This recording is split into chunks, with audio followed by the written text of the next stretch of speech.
Fire Radio.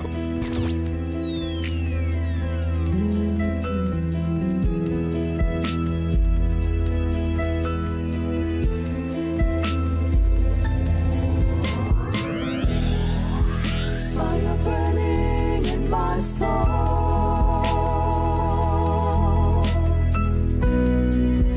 Fire burning in my soul.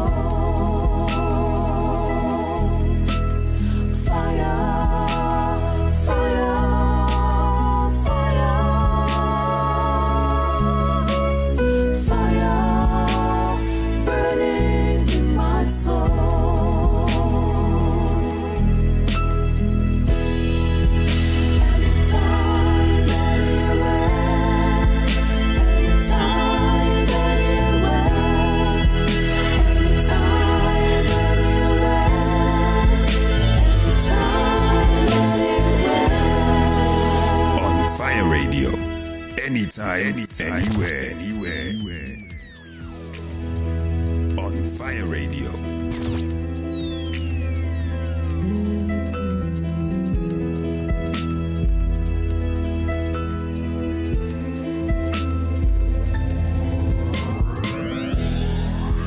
Fire burning in my soul. Anytime, anywhere. Fire burning in my soul. Fire. On Fire Radio.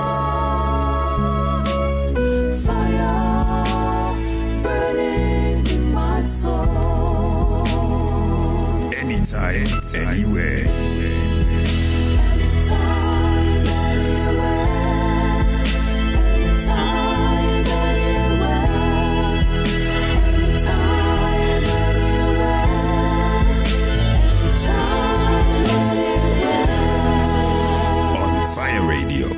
Anytime, anywhere.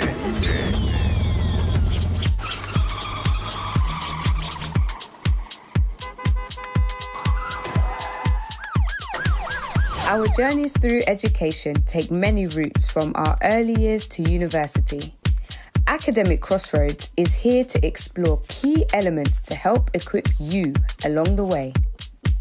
So join us and our special guests as we also discuss the expected and unexpected paths, including all the challenges and triumphs while gathering your academic top tips. This is Academic Crossroads with your host, Dr. Leanne J. Adeyemi. Good evening, everyone, and you are tuned in to Academic Crossroads here on Fire Radio. So thank you for joining me on this Monday evening. It feels like it's getting a little bit warmer. We're stepping out of the winter season into spring. So I hope you've all had a blessed day and you've enjoyed yourselves. So good evening, Christelle, Mary, Goodness, Ben, thank you for joining us.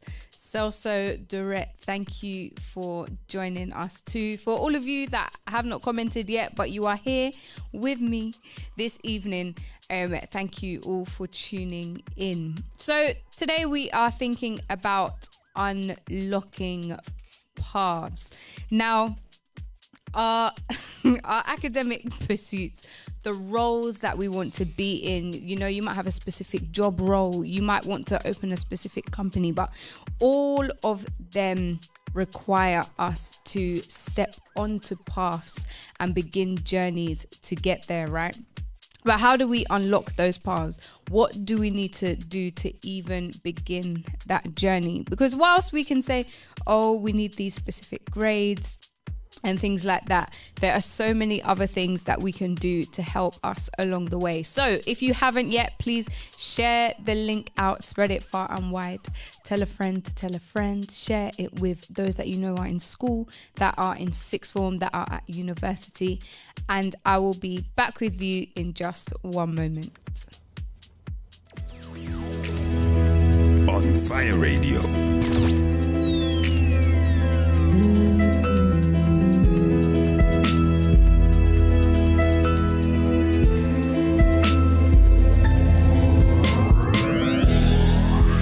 Fire burning my soul.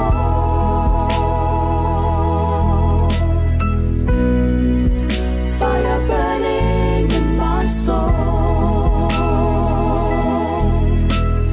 Fire, fire, fire.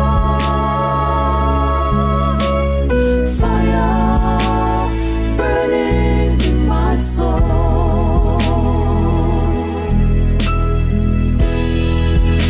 Anytime, anywhere. Anytime, anywhere. Anytime, anywhere. Anytime, anywhere. On Fire Radio. Anytime, anywhere. This is Academic Crossroads. So, good evening and welcome back.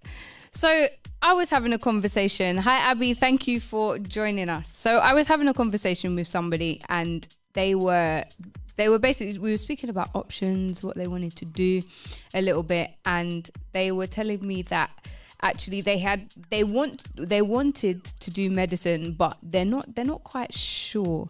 So their option at this moment in time is medicine or not.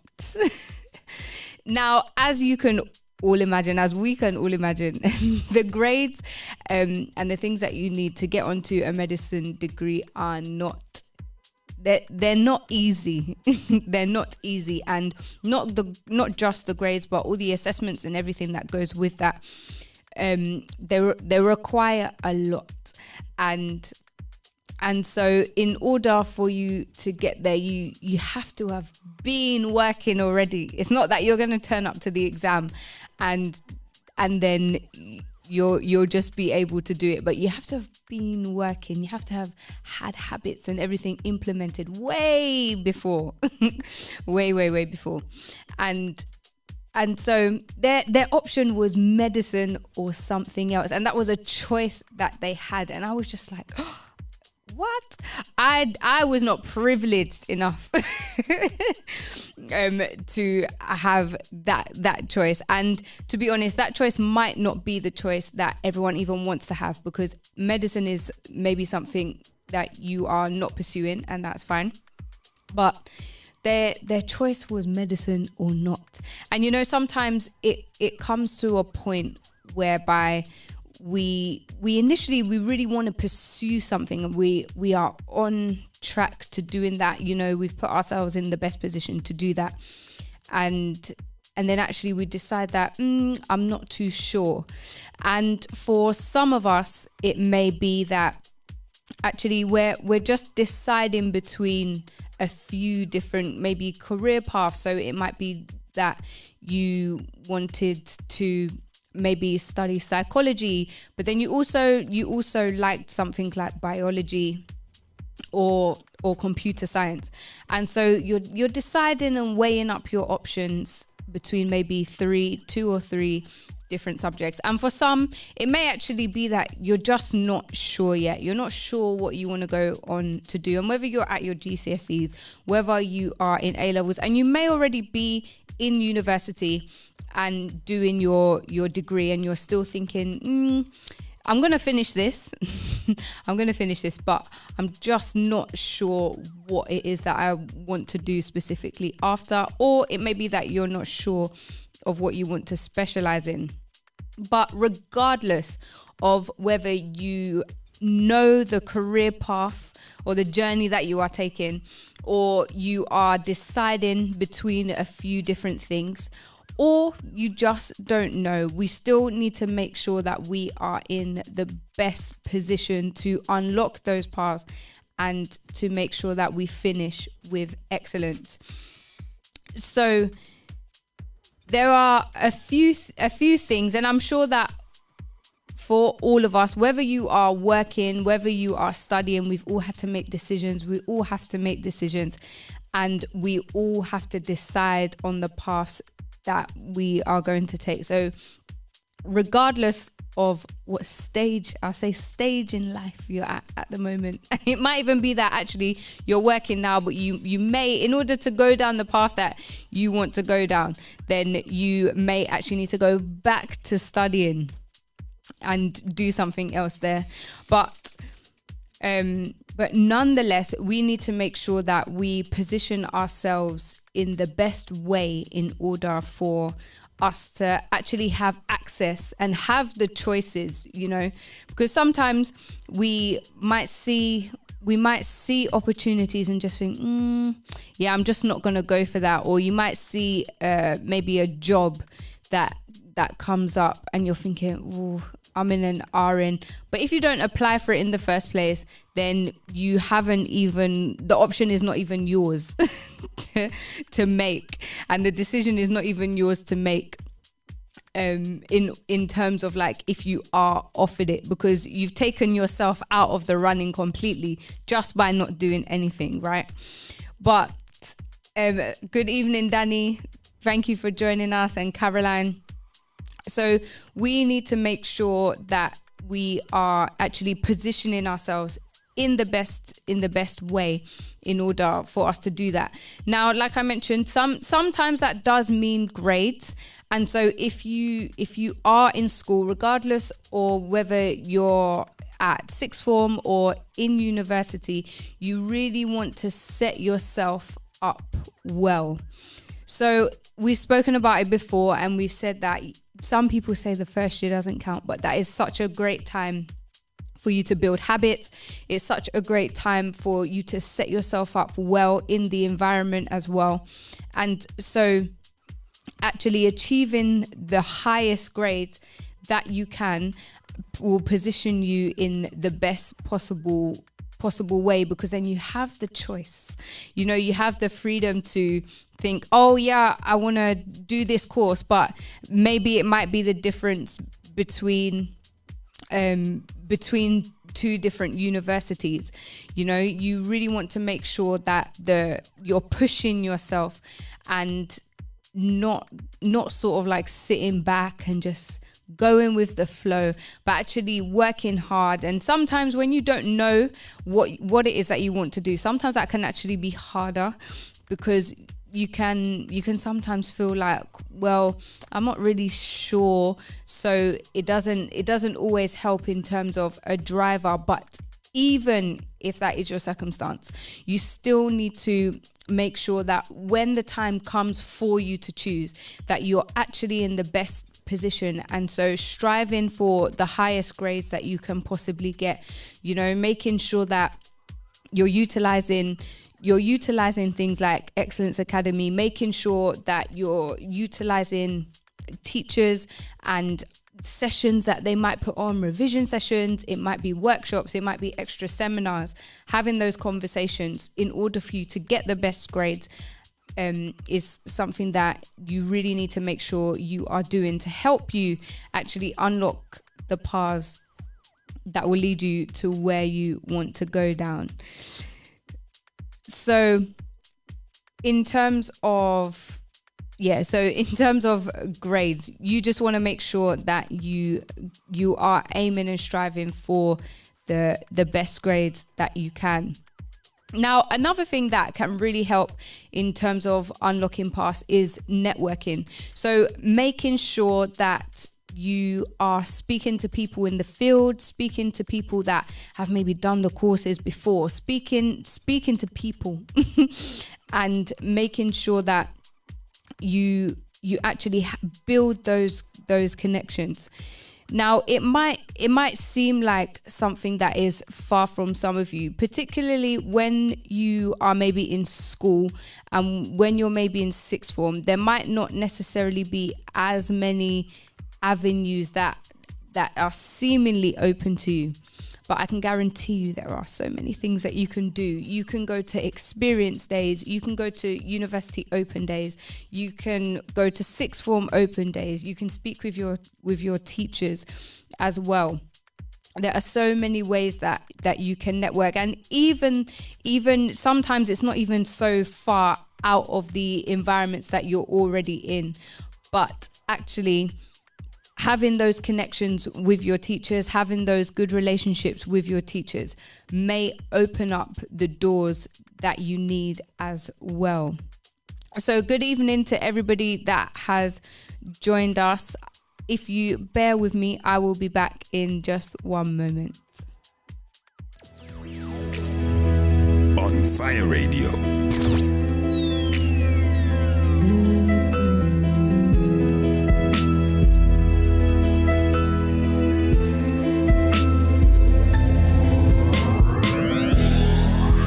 Fire burning in my soul.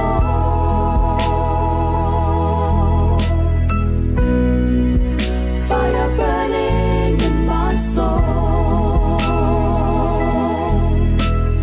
Fire, fire, fire. Fire burning in my soul.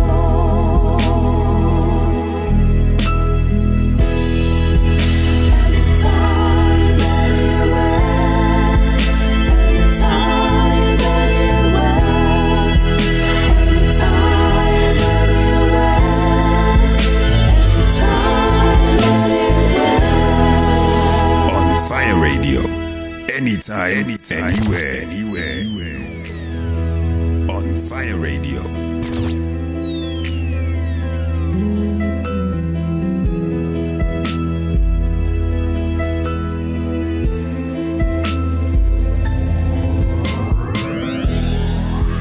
Fire burning in my soul. Anytime, anywhere. Fire burning in my soul. Fire, fire, fire. On Fire Radio. Fire burning in my soul. Anytime, anywhere. Anytime, anywhere. Anytime, anywhere. Anytime, anywhere. Anytime, anywhere. On Fire Radio. Anytime, anywhere. So welcome back to Academic Crossroads, where we are touching on unlocking paths. Good evening, Gloriness, Nigel, Prince. Thank you all. Mama Nobu, Stella, thank you all for joining us here on Academic Crossroads. So we're focusing on unlocking paths today.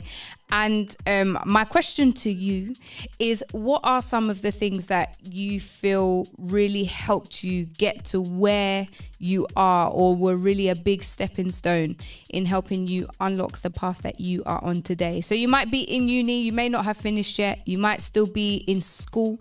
It might be something that helped you improve your grades. It might be something that actually got you onto the course that you are. It might even be something that's helped you in a piece of work. But what has helped you progress and develop whilst you are on your way to finishing where you are? So please drop those in the comment section and we will get to those as we go. So we've briefly spoken about getting the best grades possible. So whether you know what it is that you want to do, whether you're unsure, whether you're deciding between two, having the best grades that you can will really help position you well. They will give you more opportunities because they will open up choices for you. If you're not going for the best grades that you can and you're not putting in the work to get there, then there are certain doors that will not be open to you just purely based on the grades that you have. Now, whilst grades are important, they are not the be all and end all at the same time. So maybe you've passed the point, of actually already receiving your grades, and that's where some of these other things come in, such as networking. So speaking to those around you, speaking to those in the field, and it's not just having conversations, but it's being active in your networking. It's about being active in your networking. It's a case of, yes, reaching out to people, but it's not just reach out and have a conversation.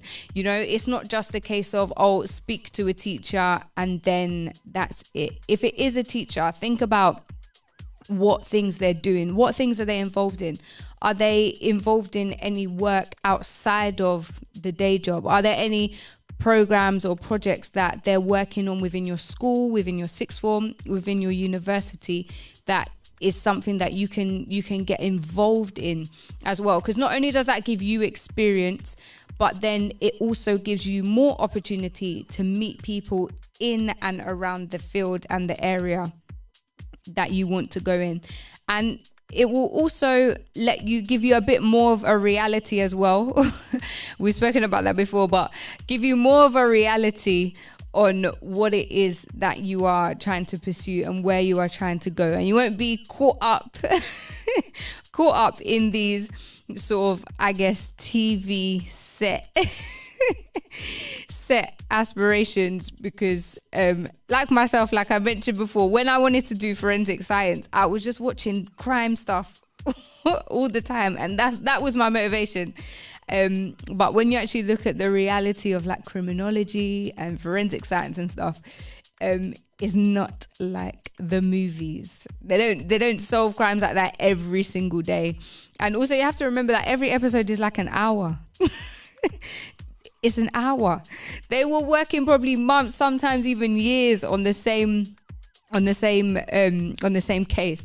And so actually going out and having that practical experience, networking, will help open those doors and can unlock more paths for you. So one opportunity that I had was they didn't actually meet, but so I had to cover, when I was doing sports therapy, I had to cover an American football game. And where the American football game was taking place, one of my lecturers, who's one of the therapists for the GB Transplant Games team, they were doing like some promo videos and training and stuff like that on the sports track next to it. And so as me and one of my friends were walking to the field to go and do the therapy, pitchside therapy for the American football team, we saw my lecturer and we just stopped, said hi, like found out what she was doing. And then from there, that led me to apply to work with the GB transplant team at the transplant games, the British transplant games, and then also go on to the World Transplant Games in Argentina, where I supported the GB team there as well. So it was like, it didn't even match up even. But just because I said to somebody that I'll cover you for that, and then we stopped when we saw my lecturer, we spoke to her, we were speaking to the people there and everything, and then that opened up the door, and then we were active in our involvement. I say we because I did it with some friends on my course, but we were active in what we were doing, and we made sure that we followed up. We were asking questions, we went and we volunteered and things like that. And sometimes you're not going to be paid for every experience as well. So you have to bear that in mind and weigh up the costs as well.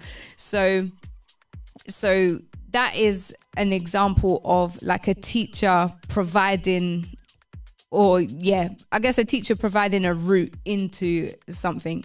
So make sure you know what your teachers and lecturers are doing, know the research they're involved in, know the things that they're doing outside of their day job, especially if they are specialists in an area that you would like to go into. Then that is something that you can ask them about it, talk to them about it, find out what volunteering opportunities you have or they have for you that you can get involved in. If you're a university student or university students that are studying what you're studying as well, you can get involved in their projects. University students are always doing projects.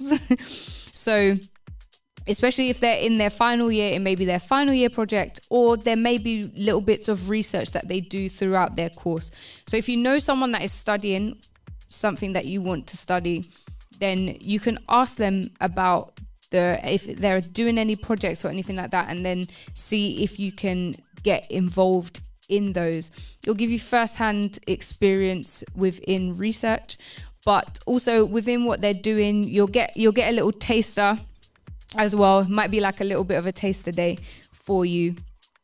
But university students are a good place to start as well. And also just checking out, are there places you can volunteer in your community, at your school, in your communities? Are there teams and departments like we have at Marpe? You know, are there teams and departments that you can get involved in to build up your skills?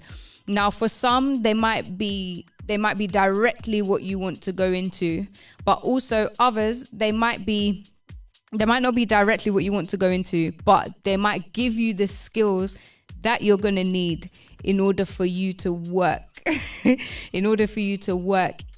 the area or field that you want to go into. So places that you can volunteer and get that experience are an excellent place to start, and somewhere that actually you can utilize your time well and you can support the communities around you. There are so many volunteering options as well and opportunities within communities. So have a look around and see what you can find.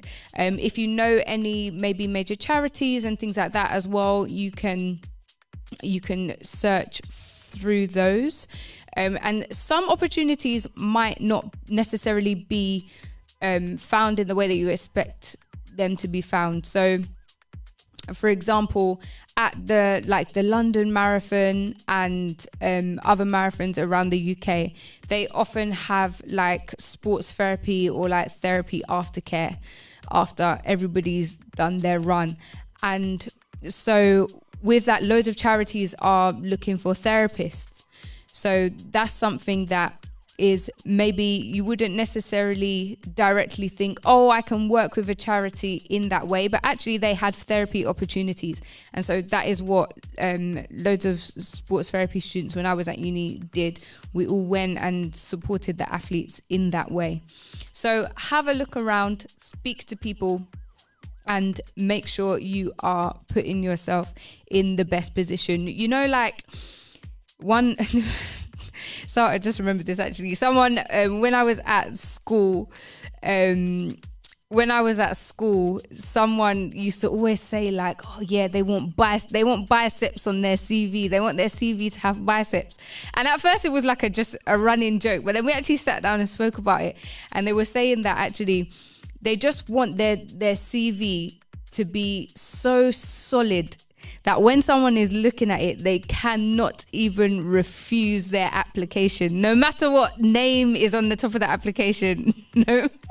No matter what. Well, we don't put our address anymore on our CVs or anything, but no matter the address or anything like that, like when someone looks at that application, they want to see biceps. They want to just see that it's strong, that is solid, that is full. Like they can't dismiss the grades, they can't dismiss the experience. And so ever since then, that was like way back in sixth form, ever since then I've always had that mind of like, okay, my CV needs to have biceps, it needs to be full. People need to look at this and not even consider that I might be like young because of how much experience is there, how much I've done. And so whilst your grades definitely can support that, and your people can look at your grades and think, wow, okay, this person has A stars, this person has distinctions and first classes as well, but it's also the experience that you attain and that you've had that can support that. So whether it's voluntary experience, whether it's working experience, like what have you done in order to position yourself? Like where can you best place yourself in order to unlock the paths the path that you want to go down. Susie, goodness, trust me. Like when he used to say it, I used to think like, what? What is this guy talking about? But actually, when you're on the flip side of it, and like looking at university applications and looking at job applications, like experience, grades, all of it is so important to help understand and sort of build a visual, I guess, of the person that is applying. If you can see that someone has, maybe sometimes some people have really good grades and they also do a lot of different things, then you can think like, okay, not only is this person doing well academically, but actually they are engaging in a lot of different things. For some people, they haven't necessarily got the grades, but they've gone out of their way to do extra things and to volunteer and to gain the experience that they would need to be perfect for that role and to be an asset to the university. And so it's those people that you're more inclined to accept or to bring to an interview, because actually when you're looking at it, you can see that this person actually has focused, and this person is actually determined to do the best that they can and prepare themselves for this role. So then it makes you also think, whilst they're in the role or whilst they're on the course at university, then they will also be striving in the same way. You know, sometimes when people have excellent grades, but then they haven't necessarily done much else, then you can't really gain sort of like an insight into what are their hobbies, what do they like doing, what else do they do. And likewise, if someone doesn't have the best grades and they also haven't gone to pursue or find out anything within the field, they haven't gone to try and get experience in any way, shape or form, then that kind of paints another picture as well in terms of them actually, when they're in that role or when they're on the course, are they even going to want to complete the course is one question. Are they even going to submit the coursework? You know, what will they be like in group work? Because maybe they've never volunteered anywhere or they haven't got any experience that has shown that actually they've worked in a team or they've had to lead a team. So all of these types of things, whilst you might just think grades, you really need to also consider what else you're doing. Like, have you gone to any experience days? Has there been any opportunities for you to go and visit universities with your school? And it might be that you're on maybe like a gifted, at school we had like gifted and talented. I don't know if they still do that, but we had like gifted and talented, and all the gifted and talented sports students were able to go to a London university for the day and test out all the sports facilities. But it's things like that really show students as like well-rounded individuals and not just students, but also those that are going for jobs. Like when you're looking through job applications, it's a case of not just seeing, okay, they've got this grade, or maybe they were in this particular position, but it's like, what were you doing whilst you were there? You know, what did you have to manage? What sometimes it's like, what crises did you have to manage whilst you were in that role? Like, what did you learn whilst you were in that role? And sometimes not everything goes well, isn't it? Like sometimes we like to put on our job applications like, oh yeah, I set out to achieve X, and I achieved X by doing A, B, and C. But actually sometimes it's more interesting actually when you're reading them as well. So don't make them up. I'm not saying make them up, but it's more interesting if sometimes you set out to achieve something, but actually it wasn't achievable, and then it's a case of, okay, so what did you learn? How are you going to develop that, and what will you do differently next time? Like those are the types of things that when people are reading job applications as well, that they like to see, like, what was your comeback like? What was your comeback like, and how have you progressed and developed as a person? So reflection, we're back to reflection. I think it comes back a lot here at Academic Crossroads, but reflections are very important. But looking at it from that point of view, because when you go to work, not everything is going to be smooth. If it's a case of like supply chain, what a supplier might mess up, might mess something up. It might be something outside of the supply chain. It might be circumstances. It might be financial. It might be time. Maybe the project just gets axed because they don't want to do it anymore. There are so many things, but how do you manage yourselves in those situations? So it comes back to experience. And so gaining the most experience that you possibly can is really beneficial. And some part of that can come from networking and reaching out to people, speaking with people, and doing what you can there. And if you are in the stages of school and sixth form and still even in university, then push for the best grades that you can. Sometimes while the grades are not the be all and end all, but sometimes not having the best grades that you could have got, sometimes that can even stop you from even applying in the first place. So you want to make sure that you are positioning yourself in the best way that you can to ensure that you can unlock the paths that you are destined to be on.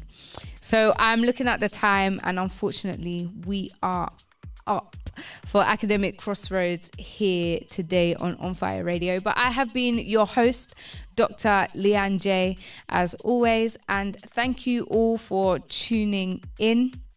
And I will see you same time, same place next week here on Academic Crossroads. So also, once again, please stay tuned. Youth Beat is up next. The link will be going down and a new link will come up for you. So please stay tuned and keep an eye out for that. But until next time, see you later. You have been listening to Academic Crossroads. Join us same time next week for more academic top tips with your host, Dr. Leanne J. Adeyemi.